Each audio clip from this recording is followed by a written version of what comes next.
Hello everyone, आज है 21 मार्च और आज इस वीडियो में हम बात करेंगे ट्राइडेंट लिमिटेड के बारे में। 27 रुपए का शेयर है आज, जबकि बाजार में अच्छी तेजी थी।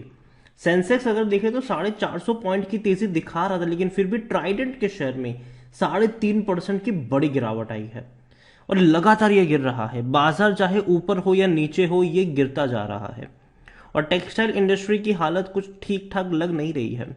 वीडियो में बातचीत करेंगे कि क्या पोटेंशियल है कि नहीं यहाँ पर, या फर्दर करेक्शन देखने को मिल सकते हैं। वीडियो को शुरू करूँ उससे पहले अगर आपने अभी तक चैनल को सब्सक्राइब नहीं किया है तो प्लीज़ अभी इसे सब्सक्राइब कर लीजिए, क्योंकि आगे भी बहुत सारे वीडियोस हैं जो आपको काफ़ी ज़्यादा हेल्प करेंगे। तो ट्राइडेंट लिमिटेड अगर आप देखो तो पिछले एक महीने में ये गिर रहा है। स्पेसिफिकली 31 रुपए से लगातार गिरा है। पिछले कुछ दिनों में गिरावट बढ़ी है। जब से बाजार में गिरावट आई है, ज्यादातर ये गिर रहा है, लगातार गिर रहा है। इवन अगर आप एक साल की बात करोगे तो पिछले एक साल के सबसे लोवेस्ट प्राइस पे ट्रेड करा। और दिक्कत की बात है कि ये लगातार गिरता ही जा रहा है। बीच बीच में अगर तेजी भी आती है तो एक टेम्पररी तेजी होती है, उससे ज्यादा कि दोबारा ये मतलब गिरावट दिखा देता है। काफी बड़ी गिरावट कह सकते हो आप यहाँ पर। हालांकि एक वक्त पेनी स्टॉक हुआ करता था, ये कोविड में एक बढ़िया रफ्तार इसने पकड़ी थी, 68 रुपीज तक गया था। लेकिन उसके बाद अभी भी देखो तो गिरावट देखने को मिल रही है।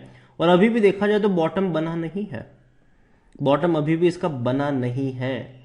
ट्राइडेंट की अगर हम वेबसाइट की अगर मैं बात करूँ उसकी, तो कंपनी की अगर हम बात करें तो मेन टेक्सटाइल का इनका बिजनेस जरूर है, लेकिन उसके अलावा देखो तो होम टेक्सटाइल है, पेपर स्टेशनरी है, यैन केमिकल एनर्जी सेक्टर में कंपनी काम करती है। ट्राइडेंट के खुद के भी शोरूम्स हैं इंडिया में, तकरीबन 12 शोरूम्स हैं इनके। इसके अलावा छोटी मोटी हैंडलूम की दुकानों में भी आपको इनका सामान देखने को मिल जाएगा। इसके अलावा ऑनलाइन में भी कंपनी है। कंपनी की ऑनलाइन प्रेजेंस भी आपको देखने को मिल जाती है और कई सारे इनके बाथ टब मतलब बाथ लीन से लेकर अलग अलग मतलब कहते हो कि टेक्सटाइल वाले प्रोडक्ट इनको आपको इनके देखने को मिल ही जाते हैं। कंपनी डेफिनेटली बहुत बड़ी है, कोई इसमें दिक्कत की बात नहीं है, लेकिन प्रॉब्लम यह है कि कंपनी के शेयर लगातार गिर रहे हैं। अगर आप इनके क्लाइंट्स देखोगे तो भैया शॉपर स्टॉप्स इनके क्लाइंट है, वॉलमार्ट इनका क्लाइंट है, बिग बाजार अब तो खत्म हो चुका है वो, तो वो इनका सबसे बड़ा क्लाइंट निकल गया यहाँ से। मेट्रो इनका क्लाइंट है, लेकिन मेट्रो को अभी किसने खरीदा है पता है? मुकेश अंबानी ने इसको खरीदा है, मेट्रो को।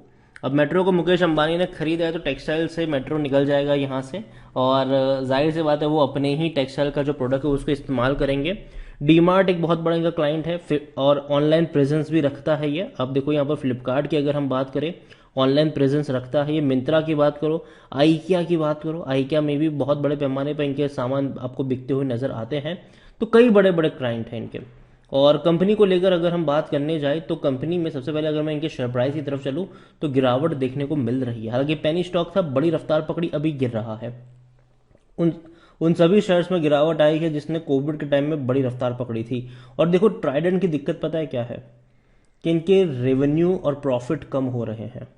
अगर मैं कंपनी की तरफ चलूँ तो इनके वॉल्यूम्स काफ़ी अच्छी क्वांटिटी में आज ट्रेड हुए, 84 लाख से भी ज़्यादा के वॉल्यूम्स हमें देखने को मिले। लेकिन ट्राइडेंट में according to Moneycontrol user 26% लोग कह रहे हैं कि बेचो और भाग जाओ, 74% लोग कह रहे हैं खरीदारी करो।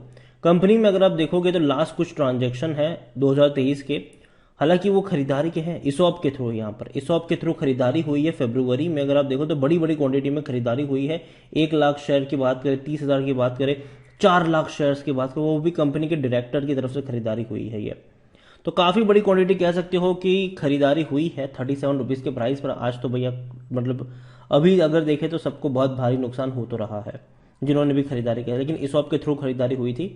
डिविडेंड की बात करें तो पिछले साल 36 पैसे का इसने आपको डिविडेंड भी पे किया है। इससे पहले 2021 में पहली बार ऐसा हुआ था कि इसने 2 बार आपको डिविडेंड पे किया था, पहले 36 पैसा फिर 36 पैसा। फिर 2022 में अगर आप देखो तो गिरावट आना शुरू हो गई, तो 36 पैसे का ही पे किया एक बार। और भी 2023 में अभी तो कोई डिविडेंड की अनाउंस हुई नहीं है। कंपनी के रेवेन्यू अगर आप देखो तो देखो शेयर में तेजी क्यों थी, क्योंकि एकदम से इनके रेवेन्यू बढ़ गए थे, डिमांड बढ़ गई थी। डिमांड बढ़ने की वजह क्या थी? चाइना का लॉकडाउन, बांग्लादेश में दिक्कत, तो जो डिमांड थी वो आ गई सीधे इंडिया में, और ट्राइडेंट का भी यहाँ पर फायदा हो गया। जो रेवेन्यू 4,500 करोड़ के आसपास हुआ करते थे वो 7,000 करोड़ तक चले गए। और अगर बात प्रॉफिट की करें तो प्रॉफिट में भी सेम केस था, 300 करोड़ का प्रॉफिट सीधा 833 करोड़ पे चला गया। मतलब अच्छी खासी तेजी कह सकते हो कि प्रॉफिट में और रेवेन्यू में हमें देखने को मिली। मतलब अगर हम प्रॉफिट की बात करें ना तो क्वार्टरली कंपनी ने 200 करोड़ से भी ज्यादा का इसने प्रॉफिट कमाया था क्वार्टरली, हर क्वार्टर में। लेकिन अभी पता है क्या हो रहा है? प्रॉफिट में श्रिंक आया, रेवेन्यू में भी श्रिंक आया। आप देखिए यहाँ पर कि रेवेन्यू 1640 करोड़ के रहे, जो इससे पहले 1980 करोड़ हुआ करते थे। और प्रॉफिट जो पहले 211 करोड़ का था वो 145 करोड़ पे आ गया। हालांकि दिसंबर का तो चलो थोड़ा भी अच्छा हुआ, वरना इससे पहले के क्वार्टर में सिर्फ 37 करोड़ का ही प्रॉफिट था और रेवेन्यू सिर्फ 1400 करोड़ का था। और यही वजह है कि शेयर लगातार गिरना शुरू हुआ। और अभी भी अगर आप इनके क्वार्टरली रिजल्ट्स के बारे में बात करें तो दिसंबर क्वार्टर का मैं एवरेज कहूंगा, डिसेंट कहूंगा, ना ही खराब ना ही अच्छा। लेकिन बाजार डिसेंट को भैया वैल्यू नहीं करता है, बाजार ग्रोथ देखता है। और कहीं ना कहीं उम्मीद है कि अभी मार्च क्वार्टर के रिजल्ट्स इनके अच्छे निकलने चाहिए, अगर नहीं आए तो हालत बद से बदतर भी हो सकती है इनकी। ट्राइडेंट को लेकर देखा जाए तो इसका जो पी रेशो है वो 17 का है, सेक्टर पी 40 का है, सस्ता जरूर हो चुका है अभी। और इसीलिए 100% एनालिस्ट भी कहते हैं खरीदारी करो। मेरी बाइंग की रिकमेंडेशन है लेकिन इस प्राइस पे नहीं है। और जिस तरीके का चार्ट पैटर्न है उसको देख के लगता है कि रुकने वाला भी नहीं है ये इस लेवल पर। यहां पर प्रमोटर की होल्डिंग 72.94% की है, म्यूचुअल फंड के पास 0.04%, डोमेस्टिक के पास कुछ भी नहीं है। मतलब बड़े फंड हाउस यहां पर इंटरेस्टेड नहीं है बाइंग को लेकर। एफआईएस की बात करें तो यहां पर भी सिर्फ 2.36% की ही होल्डिंग है, मतलब प्रमोटर के पास है और रिटेल इन्वेस्टर के पास है।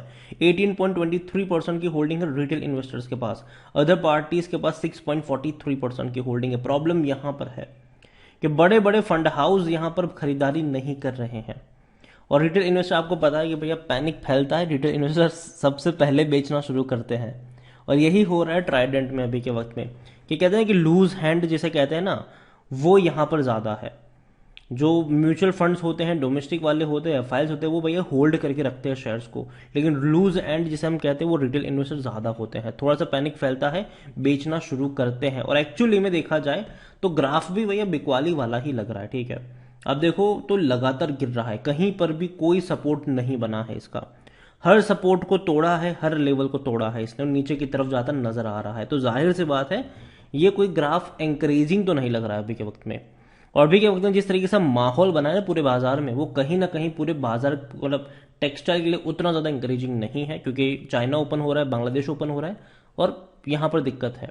उसके अलावा बैंकिंग को लेकर भी अगर हम बात करें तो भैया लोन वगैरह मिलना बड़े ब्याज पे, क्योंकि देखो ये जो कंपनियां होती है वो लोन तो लेती है बैंकों से, ठीक है, और बड़े ब्याज पे अब इनको लोन भी मिलेगा तो कहीं ना कहीं वो भी महंगा हो जाएगा इनके लिए। तो ये एक प्रॉब्लम भी रहेगी। हालांकि सरकार ने इनके लिए पीएलआई स्कीम्स भी लॉन्च करी थी 15,000 करोड़ की। हालांकि ये 1.5-2 साल पुरानी बात है, लेकिन फिर भी हाँ उसका भी फायदा मिलेगा इस कंपनी को। ये कंपनी उस लिस्ट में है जिनको फायदा मिलेगा, तो सरकार की पीएलआई स्कीम्स का भी फायदा होगा जरूर इन्हें। देखते हैं कहां तक ये जा पाता है, लेकिन अभी के लिए सिचुएशन कुछ खास अच्छी नहीं है। ट्राइडेंट ने हर लेवल तोड़े हैं और यही वजह है कि अभी भी इसका बॉटम मुझे लगता नहीं कि बन चुका है। आज अब बाजार अच्छे मूड में था, बाजार आज अच्छी तेजी दिखा रहा था, लेकिन फिर भी ट्राइडेंट के शेयर में तेजी नहीं थी, ये गिर गया, यहां पर बड़ी गिरावट दिखा दी। तो यही मैं कहूंगा आपसे कि बॉटम अभी भी बना नहीं है ट्राइडेंट में। जब तक एक लेवल पर सपोर्ट नहीं बनता है तब तक मैं कहूंगा कि यहां पर खरीदारी को लेकर जल्दबाजी नहीं करनी चाहिए। और जिन्होंने खरीदारी करके रखी है उनको मैं कहूंगा कि अभी आपको लंबा वेट करना पड़ेगा। अगर आप बहुत बड़े लॉस में हो तो बड़ा आप लंबा वेट आपको करना पड़ेगा यहां पर। और अगर आप उस वेट को करने के लिए तैयार हो तो ही बने रहिए। शॉर्ट टर्म का जो ग्राफ है वो नीचे की तरफ जाता हुआ अभी के लिए तो नजर आ रहा है। और बहुत कुछ डिपेंड करेगा इनके Q4 के नतीजे के ऊपर कि वो कैसे आते हैं। नतीजे अच्छे आए तो स्टोरी पलट सकती है, नतीजे खराब आए तो जो चल रहा है वो चलता रहेगा, नीचे की तरफ जाना हो। तो यही मैं कहूंगा आपसे कि जल्दबाजी मत करना खरीदारी को लेकर। और ट्राइडेंट अच्छी कंपनी जरूर है लेकिन दिक्कत में भी है। उसके अलावा अगर हम बात करें टेक्सटाइल सेक्टर की तो आलोक इंडस्ट्रीज, इसका भी सेम ही हाल है। ये भी एक साल में 50% से भी ज्यादा की गिरावट दिखा चुका है। इसके हाई से कंपेयर करें तो गिरावट और भी ज्यादा है, 30 रुपए से लेवल से टूटकर नीचे आया है। वेलस्पून की अगर हम बात करें तो आज तेजी थी, लेकिन अगर हम एक साल की बात करें यहाँ पर तो ये भी गिरावट तो दिखा रहा है, काफी बड़ी गिरावट इसने भी दिखाई है। इवन अगर मैं इसके हाई से कंपेयर करूं जो कि 160 रुपए 165 रुपए का था, तो उसके मुकाबले भी बहुत बड़ी गिरावट है। और बॉम्बे डाइंग बेहतरीन कंपनी हुआ करती थी एक टाइम पे, लेकिन ये भी अगर हम देखने की कोशिश करें तो काफी बड़ी गिरावट दिखा रहा है। बॉम्बे डाइंग का शेयर 61 पे आ चुका है।